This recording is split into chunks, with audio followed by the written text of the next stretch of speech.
Hey gang, welcome to the channel. Today we've got in this Kia EV6. Ain't she a beauty? Now before we crack on, I'm going to touch on a few things today. First off, the car is dirty, the roads are wet, it's unavoidable. Secondly, I did not mean for my jacket to match the car, but here we are. Never mind. Thirdly, it is windy today, so there's going to be some wind noise in the video. I do apologise. Anyway, let's crack on and have a good look around. So let's have a good look around this car. Let's start with these headlights. And again guys, the flashing is just because of the camera on my phone, not because of the lights. I've got some nice looking LED daytime running lights on there, some nice bright headlights which are smart headlights, which auto dim when you're on full beam and there's a car oncoming, which I think is an excellent feature and every car should have that. It's an excellent looking front end and it's a very muscular looking front end. Looks like a muscle car rather than an electric SUV. Got those nice 19-inch alloy wheels down the side, some nice black trim down the side, similar kind of door handles to the Hyundai Ioniq 5, tinted rear glass, and the swooping line at the back like a coupe. So this car is sort of like a coupe SUV, and personally I think that looks stunning. Now if we get onto the back of the car, where these stunning tail lights, which kind of remind me of some kind of futuristic Maserati, the way they've done these lights. They look beautiful. And some nice black trim on the back of the bottom of the bumper as well. Oh, it is windy. Then we get that nice spoiler on the back as well, which kind of points downwards, which is less for keeping the car down and more for lifting up, I imagine. Well, you don't really want that, do we? See, as we move around, it's just one good looking car.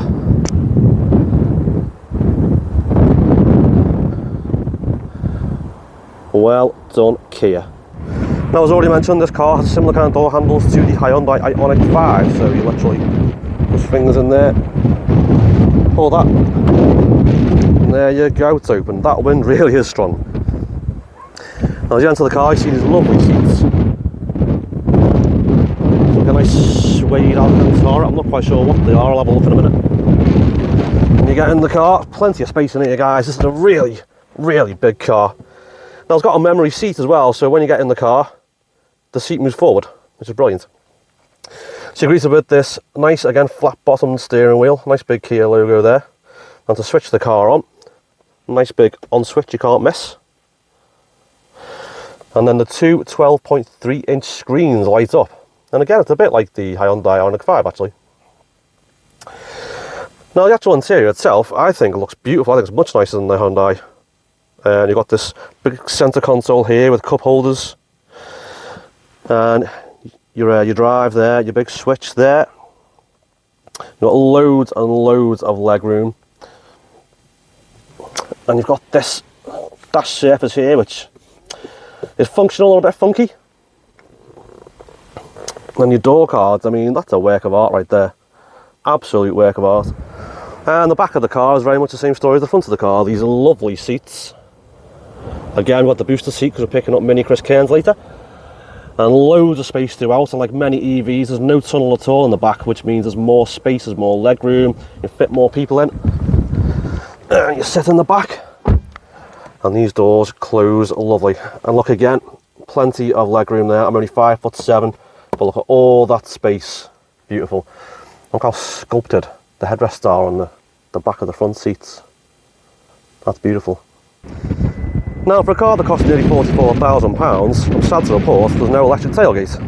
Instead, a very familiar hand underneath. But it opens into a very well-sized boot. Bearing in mind this is an electric car, electric cars normally suffer with boot space due to battery packs. But that is a large boot. Get plenty of cases in there, wheelchairs, buggies, prams. So before we crack on guys, please make sure you subscribe to the channel and like the video. So this car is the GT Line. And this car comes in at just under £44,000. Now not only is £44,000 a lot of money, but it's also a highly competitive segment of the market. So you think you've got the likes of the Hyundai Ioniq 5, you've got the Ford Mach-E, you've got the Tesla Model Y. So what makes this car so great? Well, first off, as we've gone over already, this car looks sensational. I think in this wine red metallic, this car looks even better. It's a well-sized car, and this is more sporty than utilitarian. Got more of a coupe kind of line, and it's got more sporty interior, more of a sporty ride, and it is quite quick as well. Now, as well as that, this car will do 0 to 60 in 7.3 seconds, which isn't as quick as the equivalent Tesla, but it's still plenty quick enough. Now, as well as that, this car has a 328 mile range. Now, that's a very good range, good enough for almost anyone. And on top of that, because this car will take a 350 kilowatt charger, if you can find such a charger, this car will charge from 10% to 80% in 18 minutes, which is quicker than my phone will charge. It's very, very impressive stuff. This car comes with 19-inch alloy wheels. It has electric moving seats, electric windows all around, electric mirrors. It has heated seats and a heated steering wheel. Now, I've never driven a car or owned a car with a heated steering wheel, and I reckon that would be an amazing addition on a winter's morning. Not that I do many mornings, but you know. This car has a vegan leather upholstery. Now, I've never heard of vegan leather before, but I assume it's some kind of alternative leather. But either way, it looks really, really nice. And it is comfy as well. There's not really a strong leather smell in the car though. Well, there's a bit of a leather smell. It has the twin 12.3 inch screens, which I'll show you just now up in the corner there. Smart cruise control like in the Nero. It's got intelligent headlight system we went over earlier, whereby if you're on full beam going down a country lane and the car comes the other way, the car will automatically change from full beam to dip beam.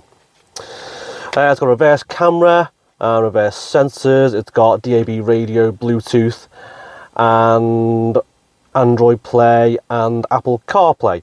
It's got, as well as that, the Kia 7-year warranty, which I think is priceless in itself. And apologies for looking away then, I was reading from a script for the first time. So this car comes with an awful lot of kit, and it's very impressive, and especially the charging time and the range are very, very impressive in this day and age. Anyway guys, we're going to take it for a quick drive now, see how it drives. I've driven it a little bit so far and I'm very impressed, but I can't wait to put some miles on it, and I'm also going to have a quick look at the range as well when we get back. Now, driving this car around town, I've got to say this thing is really, really smooth. The suspension's a little bit on the firm side, but it still soaks up all the bumps somehow. It's a real nice ride around town. The car is super quiet, and I mean really quiet. I mean, even on the motorway you can hear the radio at a low volume. And a side note there, the stereo sounds really, really good in this car, and unlike the e-Nero I drove last year, it's not quiet either. It really can melt your brain. Now, around town it was great to drive, and on the motorway it was super quiet, but now's the real test. We're going to hit some nice twisty roads. I'm going to turn the camera around so you can see the road, see how the car handles, put it into sport mode, give it a real good thrash. Now, this piece of road is pretty epic. Not so much of a night time when you can't see a thing, but of a daytime, when there's no traffic, you can really boot it! Jesus Christ, this thing goes. It's quite narrow down here. Oh my God. This thing flies and it is glued to the road. There's a little bit of body roll.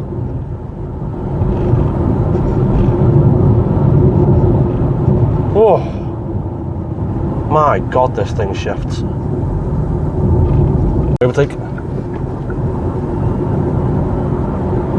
God, that was easy. So I'm just dropping the car off now at Car and Cab Care, and I've got to say thank you very much guys for loaning this car today. This car has been sensational. Now, I mentioned when we drop the car off we'll have a look at the range. So here's a little picture there of the range that was on the car when I got it. It was 244 miles, and here's a picture of the range that's on the car now, which is 208 miles, and also we travelled 39 miles. So according to those statistics, we've done better than the advertised range, even though I've pretty much caned this car for 39 miles, poor girl. So that is very, very impressive. Like every bit of this car, it's very impressive. The only thing I found with this car is when it came down with heavy rain earlier, is that there's no rear windscreen wiper. And I know you've got a rear parking camera, but I like to use the windscreen as well, and I would like a rear screen wiper really, ideally, but either way, I've been thoroughly impressed with this car. And I say thank you guys so much for watching, and please don't forget to subscribe and to like the video. Thank you guys, take care.